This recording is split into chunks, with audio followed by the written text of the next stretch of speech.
آج ہماری حالت یہ ہے کہ ہم روزہ تو رکھ لیتے ہیں، لیکن روزے کے جو اجر اور ثواب ہیں وہ ہم بھول جاتے ہیں۔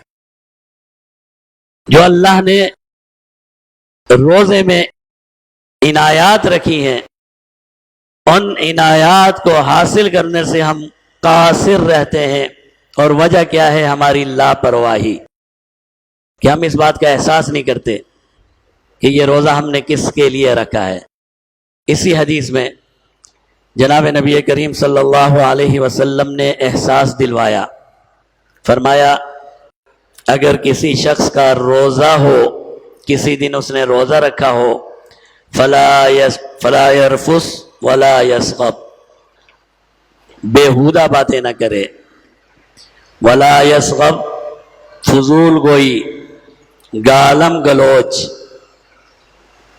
کسی کو نقصان پہنچانا، کسی کا دل دکھانا، اس طرح کا کوئی کام نہ کرے۔ فَإِنْ صَابَهُ أَحَدٌ أَوْ قَاتَلَهُ، اگر کوئی دوسرا اسے گالی دے دے، أَوْ قَاتَلَهُ، یہ دوسرا اس سے جھگڑ پڑے، فَلْيَقُلْ إِنِّي صَائِمٌ إِنِّي صَائِمٌ، تو کہہ دے میں روزے دار ہوں، میں روزے دار ہوں، ڈبل، إِنِّي صَائِمٌ إِنِّي صَائِمٌ۔ کیا کرنا ہے؟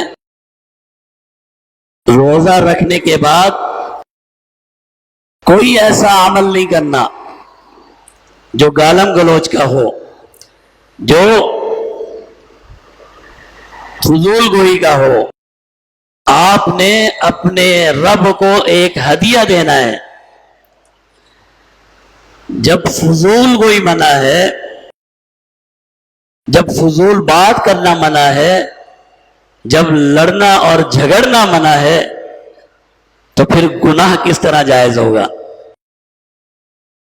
جب آپ نے کھانا چھوڑ دیا، کھانا حلال، جب آپ نے پینا چھوڑ دیا، پینا حلال، جب آپ نے بیوی کے ساتھ معاملات چھوڑ دیے، حلال، جب آپ نے حلال چیزیں اللہ کے لیے چھوڑ دی ہیں اور روزہ رکھنے کے بعد حرام کام کر رہے ہیں، تو آپ اپنے روزے کو ضائع کرنے کے علاوہ کچھ نہیں کر رہے، پھر اس روزے کا کیا فائدہ؟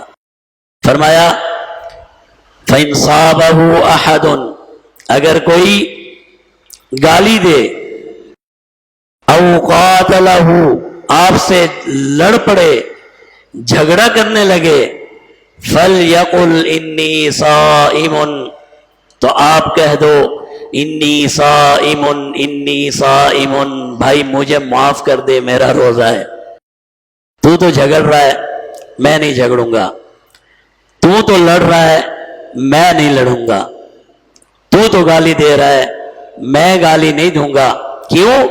انی صائم انی صائم، کیوں کہ میں روزے دار ہوں، اللہ کے ہاں میں نے ایک تحفہ لے کر جانا ہے، میں اس حالت میں وہ تحفہ نہیں لے جا سکتا کہ اس کے اندر میں کوئی کمی کر دوں، کوتاہی کر دوں۔